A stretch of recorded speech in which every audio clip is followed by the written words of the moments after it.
नमस्कार। 74वें गणतंत्र दिवस से पूर्व सत्र से लबरेज की ओर से देशवासियों को ढेर सारा प्यार।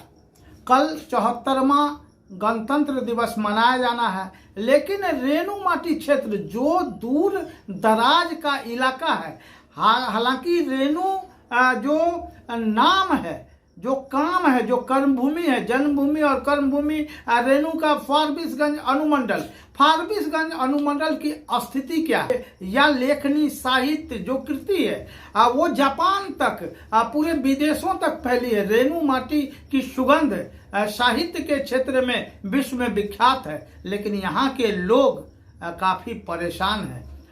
गणतंत्र दिवस के 74वें गणतंत्र पर जो रेणु माटी क्षेत्र है, यहाँ के अवाम को आज तक सुलभ, सस्ता और त्वरित न्याय नहीं मिला है।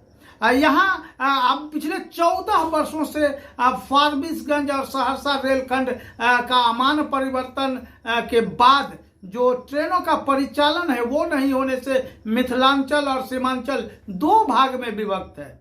इसके अलावे जो और अन्य क्षेत्र है, जो फारबिसगंज सहरसा रेलखंड है, अभी वर्तमान में जो गाड़ियां चल रही है जाम की स्थिति है, लेकिन फुट ओवर ब्रिज है आज तक KJ 65 सुभाष चौक पर वह सतह पर नहीं उतारा जा सका। यहाँ फारबिसगंज प्रखंड में 3 मांस फैक्ट्रियां संचालित है, 4 और अन्य बन रहे हैं। पूरे भारतवर्ष में, पूरी दुनिया में भारत का नाम मांस के निर्यात के लिए काफी ज्यादा यहाँ आमदनी होती है। राजस्व जो मिलता है सरकारों को, हालांकि उत्तर प्रदेश में जोगी की सरकार आने के बाद जो बुचर खाना है उसकी संख्या कम हुई है, लाइसेंसी बुचर खाना कुछ चल रहे हैं। उसी तरह बिहार में भी जो रेणु माटी क्षेत्र है, रेणु के घर से काफी करीबी में ये जो मदारगंज का एरिया है, उस एरिया में मांस फैक्ट्री बना दिया गया। हालांकि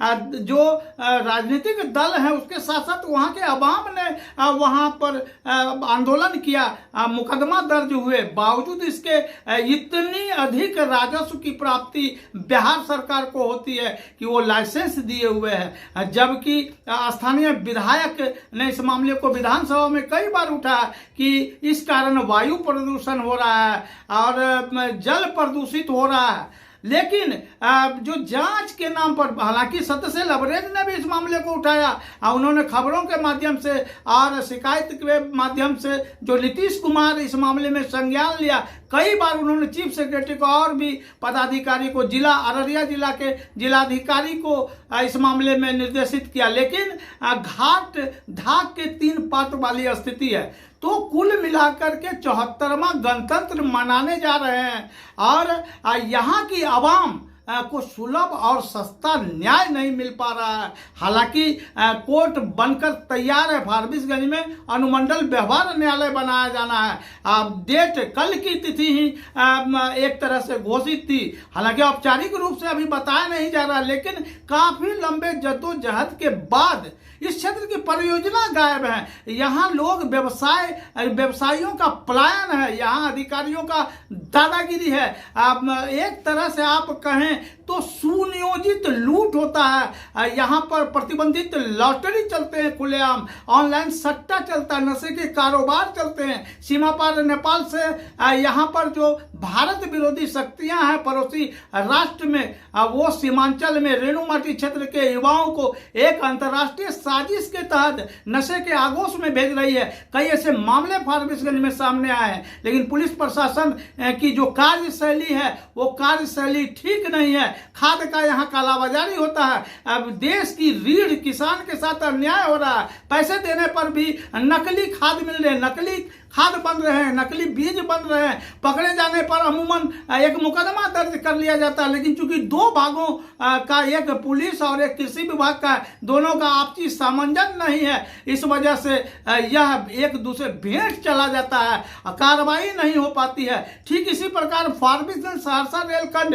NF रेलवे जो पूर्वोत्तर सीमांत रेलवे का कटिहार मंडल के अंतर्गत ऑपरेटिंग क्षेत्र है, वहीं जो पूर्व मध्य रेलवे है, इसी रेलवे रेलवे है, इसी रेलवे के समस्तीपुर डिवीजन के अंतर्गत फारबिसगंज सहरसा रेलखंड आता। पिछले 14 वर्षों से इतना लंबा ब्लॉक आपने कभी देखा नहीं होगा रेल के इतिहास में, लेकिन जानकार बताते हैं। और सबसे खास बात यह है कि फारबिसगंज जंक्शन जो रेणु माटी है, रेणु जी, लोकनायक जयप्रकाश लोहिया जी, सीमा पर नेपाल के बीपी कोराला, 1950 नेपाली क्रांति के सभी लोग यहाँ, जॉर्ज फर्नांडिस, मधुली में तमाम लोग फारबिसगंज स्टेशन पर चाय पिया करते थे, राजनीति की बात किया करते थे। वो फारबिसगंज जंक्शन पर पूर्व में जो दक्षिणी भाग है जहां माल गोदाम हुआ करता था, वहां एक कटिहार के जैसा एक बड़ा स्टेशन बनने की योजना थी।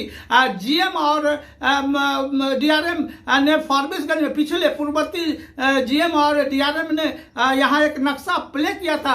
उसमें किस मॉडल का स्टेशन बनना है, यात्री प्रतीक्षालय बनना है, जीआरपी का बैरक बनना है, आरपीएफ का बैरक बनना है, इसके अलावे ढेर सारी योजनाएं थी। आज वर्तमान में जो जीएम है अंशुल गुप्ता, उनके द्वारा इसको नकारा गया। आखिर क्यों फाइलों में सिसकियां ले रही है? सुल्तान पोखर का मामला लीजिए, ऐतिहासिक धरोहर है। फारबिसगंज का नाम अंग्रेज कालीन आर्थर जे.एच. फर्बेस के नाम से फारबिसगंज हुआ है, लेकिन वस्तुतः यह रेणु माटी है। रेणु माटी में युवाओं को रोजगार नहीं है। यहाँ पुलिस प्रशासन से लेकर तमाम प्रशासन के आला अधिकारी के लिए यह चरागाह है यह क्षेत्र। यहाँ पर पीएम ज्वेलर्स जैसे जो सोना चांदी के व्यवसायी हैं, सीमा पर नेपाल में इनका सोना का तस्करी का बड़ा लिंक है।